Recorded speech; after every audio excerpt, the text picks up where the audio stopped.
Perdida no meio do Oceano Pacífico, a Ilha de Páscoa é um lugar repleto de mistérios. Suas paisagens vulcânicas, seus gigantescos moai e sua rica história intrigam os cientistas e exploradores há séculos. Hoje vamos explorar os enigmas fascinantes desse pedacinho de terra chamado Rapa Nui. Eu sou Yuri, seja muito bem-vindo ao História na Mão e hoje nós vamos entender como essas cabeças feitas de pedra foram transportadas, foram feitas e principalmente qual era o seu significado. Lembrando que essas rochas têm cerca de 80 toneladas. Não são apenas 80 quilos, são 80 mil quilos. Como que elas foram transportadas?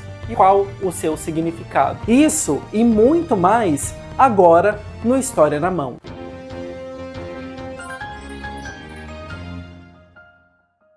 As cabeças de pedra lá da Ilha de Páscoa foram construídas pelo povo Rapa Nui por volta do século XIII e o século XVI. E na verdade elas não são feitas de pedra calcária, pedra.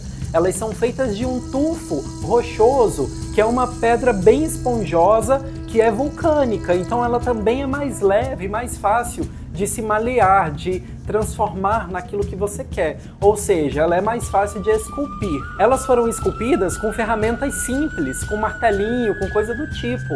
Elas foram esculpidas durante muito tempo e acredita-se que elas podem simbolizar tanto os seus ancestrais como pessoas importantes daquele período, líderes ou mesmo entidades sagradas que pudessem proteger a ilha, também proteger, pessoal, a água doce que era escassa na ilha e também os locais onde eles plantavam, locais que fossem férteis. Mas como eles faziam o transporte dos moais, essas grandes estátuas? Ainda é um mistério que intriga arqueólogos e historiadores, mas existem algumas teorias. A teoria do caminhar. Essa é uma das teorias mais populares e ela foi testada em experimentos recentes. Segundo essa ideia, os moais eram movimentados de forma semelhante ao andar.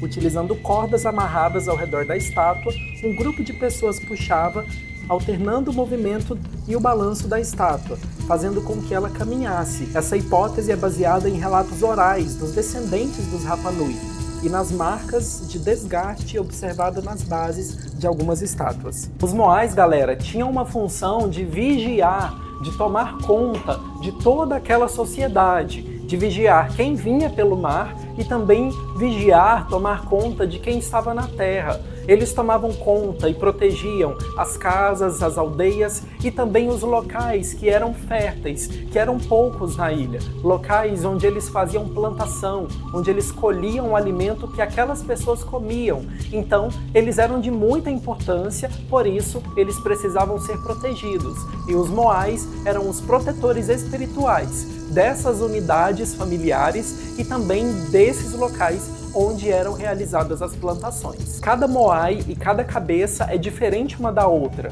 porque eles estão representando um líder, um chefe do passado. Eles estão representando pessoas específicas. Por isso, eles são diferentes uns dos outros e por isso cada um deles tem uma relação com uma tribo, com uma comunidade e principalmente com o poder que existia naquela época. A cultura do povo Rapa Nui, que vivia na ilha e que ainda vive porque eles não desapareceram totalmente, mas uma grande parte desse povo e uma grande parte dos rituais e da cultura dessas pessoas desapareceu em virtude, primeiramente, do desmatamento que foi empreendido na ilha e também dos conflitos internos que eram realizados entre tribos de locais diferentes da ilha.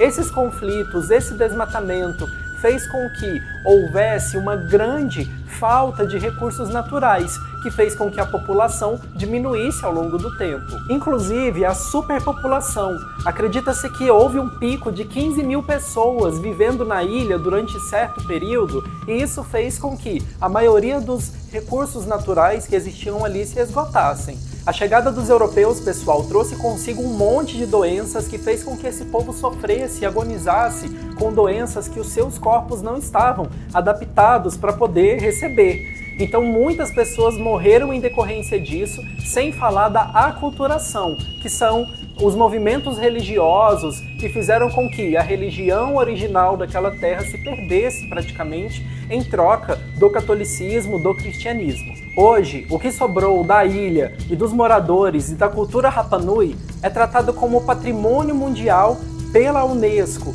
ou seja, é um patrimônio histórico e cultural que não pode ser perdido e deve ser preservado. Apesar de todos os fatores ao longo da história que pudessem acabar com a história e com a cultura do povo Rapa Nui, esse povo continua resistindo e existindo na Ilha de Páscoa.